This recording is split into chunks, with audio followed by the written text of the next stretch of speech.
Shalom Ouvracha, on a pu étudier aujourd'hui la tchouva du Pirkei Yosef, donc le chida, concernant ce que le Rambam dit que la mitzvah du maaser, c'est de donner justement un dixième, donner 10%, et ça correspond à la mida bénonite.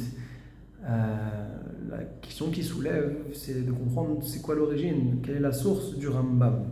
Et il n'a rien trouvé de mieux donc de dire que c'était du Sifri qui a été rapporté par Tosfot dans Ta'anit Daftet Amoud Aleph, et également du Midrash Tanchuma, où on voit là-bas qu'il y avait une allusion aux gens qui partaient outre-mer et qui devaient donner le maaser. Donc ça c'est le Mékor qui donne pour, en tout cas qui comprend pour le Rambam, et bien que dans le Midrash Tanchuma c'est rapporté qu'il fallait le donner au Hamele Torah, et que le Rambam lui précise ça dans les Chod Tzedaka, qu'il faut donner aux Anim, aux pauvres. Alors le Chidouche qui a voulu être dit est que principalement la mitzvah de Tzedaka elle-même, elle est déjà orientée pour les Hamele Torah, pour ceux qui étudient la Torah, comme c'était rapporté dans le Kohelet Rabbah, Im bikashta la'asot Tzedaka, assez im Hamele Torah. Donc la Tzedaka elle était orientée vers la Hamele Torah, c'est pour ça qu'il n'a pas eu besoin de le repréciser. On a vu également, il a rapporté la machloket, de savoir quelle est donc la valeur de la mitzvah du maaser. Est-ce que c'est une mitzvah qui est midera banan, ou bien comme le bar lui veut dire que pas du tout, c'est simplement un minag ni de oraita ni de rabanan. Et donc il a ramené cette machloket là, et tous sont tombés contre le bar en disant que comment il peut dire une chose pareille. Pourtant il y a des appuis à partir des psukim, le Taz aussi qui va contre son beau-père, en disant que c'est un chiyuv gamour, c'est rapporté dans le Chag, c'est un chiyuv gamour, comme ça tous les postes qui me disent.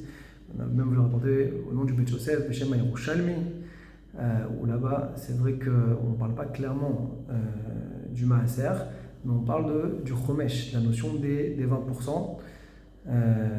En tout cas, hein, ça c'était aussi un point qu'il a évoqué.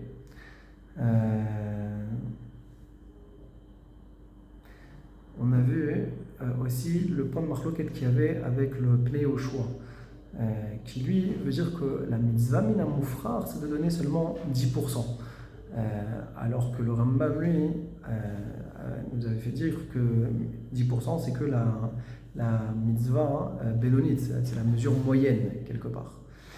On a vu également, voilà, il s'est opposé le Chida au Pnei Yoshua, il a contesté son enseignement, et il a voulu par la suite aussi justifier à partir du Chovot Yair les propos du bar, pour dire pourquoi pour le bar ce serait qu'un minag. Alors pourquoi? Pour plusieurs raisons. Il n'y a pas de mékor dans le chasse explicitement qu'il y a le maaser, qu'il y a une mitzvah de faire le maaser, et que le Sifri, Midrashim, tout ça, on n'apprend pas des halachot à partir de la Haggadah, Enlemdin Mina Haggadah. Et si jamais c'était des Rabbanan, alors pourquoi le Ham Israël se comporterait avec légèreté avec cette mitzvah du maaser? Sur ça, le Chida, donc lui encore une fois, il est cholek sur le psak du bar, et dit que non, pas du tout, il y a au moins une mitzvah de maaser midé Rabbanan, et ça rentre dans la mitzvah de Tzedaka. Ça a été son point. Également, ce qu'on a pu voir était, qu'est-ce qui était déductible du maaser. Il y a qu'on veut dire que les dépenses de la vie quotidienne sont déductibles du maaser, et que c'est que sur ce qui nous reste qu'on prélève le maaser. Sur ça, il a contredit fortement cette façon de penser, en disant que non, on doit prélever sur la totalité des gains les 10%, et que les gens qui se permettent de ne pas le prélever sur le capital et qui aussi déduisent les dépenses, alors n'accomplissent pas la mitzvah de maaser correctement. Chazak Baruch.